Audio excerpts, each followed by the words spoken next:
जय जवान, जय किसान, जय खानदेश, सगळं आपलं गोड परिवारले आपला खानदेशना भाऊन गमते राम राम। तरी भाऊ सोनी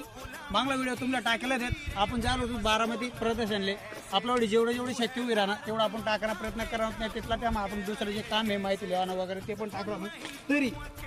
आपण जे बारामती झालो होतो तेच आपला परिवारशी आडे आणि आणखी आपला परिवार जे आपला आडे काम करणारा भाऊ आहेत किंवा त्या मावशींच्या त्या पण आहेत तर त्या त्यासनं खूप वेगवेगळ्या ठिकाणी आहेत। त्यासनं केसर आंबाना म्हणा अदर जे झाडं आहेत आपला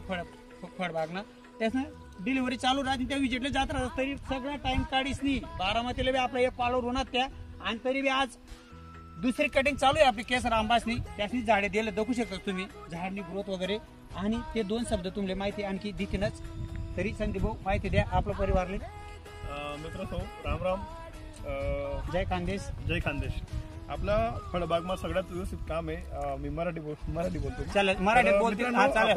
आपण जर का आपल्याकडे 2-4-5 एकर शेती असेल तर कमीत कमी घरी खाण्यासाठी जी फळं आहेत ती आपण वेगवेगळ्या प्रकारची झाडं आपण आपल्या बांधावर लावली पाहिजे आणि वर्षाकाठी वर्षभराचं जे 12 महिन्याचं चक्र आहे 12 महिन्यामध्ये 12 प्रकारची फळं फॉर एक्झाम्पल तुम्ही मल्टिपल आता सिट्रसमध्ये गेला 7-8 व्हरायटी त्याच्यामध्ये येतात आंब्यामध्ये मल्टिपल भरपूर व्हरायटी आहेत माझ्याकडे आंब्यामध्ये 32 व्हरायटी आहेत आज रोजी म्हणजे देशी आणि विदेशी फळं आणि त्याच्यानंतर मल्टिपल अशी काही फ्रुट्स प्लांट आपण प्रोव्हाइड करतो शेतकऱ्यांना की तुम्ही कमीत कमी 30-40 प्रकारची झाडं शेतामध्ये लावून बांधावरती वर्षभरात तुम्ही त्याचं उत्पादनाचा लाभ पण घेऊ शकतात किंवा तुम्ही कमर्शियली जर नाही म्हटलं तर घरी खाण्यासाठी तुम्हाला तेवढे चांगल्या गुणवत्तेची फळं किंवा व्हरायटीचे फळं तुम्ही घेऊ शकतात कारण बाजारात भेटणारं प्रत्येक फळ हे फ्रेश नसतं किंवा दुसरा विषय बाजारात भेटणारं प्रत्येक जे फळ हे व्हरायटी वाईज बेटर नसतं खाण्यामध्ये टेस्टमध्ये तर आपण ज्या वेळेला आपण व्हरायटीचा विषय घेतो आणि फ्रेशनेसचा विषय घेतो तर आपण आपल्या स्वतःच्या शेतामध्ये लागवड करून याचा आपण उपभोग घेतला पाहिजे किंवा आनंद आपण घेतला पाहिजे। तरी आपल्या भाऊ कटिंग बद्दल जी दुसरी कटिंग आहे आणि काय फायदा आहे त्यासाठी माहिती देतीलच।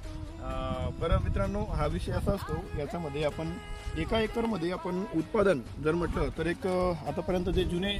पुरातन काळातील शेतकरी होते 30-30 फुटावरती किंवा 40-40 फुटावरती आंब्याची झाडं लागवड करत होते तर त्याच्यामध्ये तुम्ही जर काही आज व्हिजिट केलं 50-70 वर्षाचा बगीचा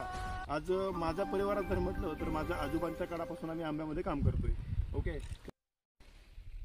आपला एकदम लाडका भाऊ लाडका मित्र आहे संदीप भाऊ त्या तरी तुमले आंबानी जी कठीण आहे दुसरी कटिंग चालू आहे आपली एवढं बिजी असताना आपण 400 झाड त्यांनी त्याशी दिलेत आपले तरी पण त्या आज नागपूर जाऊ आहेत पण 8 टोटल आपली व्हिजिट नवीन लावेल जे आंबा आहेत त्यासनी बी यांच्या मोठे आंबा आहेत आपला त्यासनी बी माहिती दिसली आपल्या पुढे काय प्रोसेस करणे ती देतीनच आणि एक कठीण दुसरी कठीण माहिती फांद्या कशा कट करा आणि त्यांना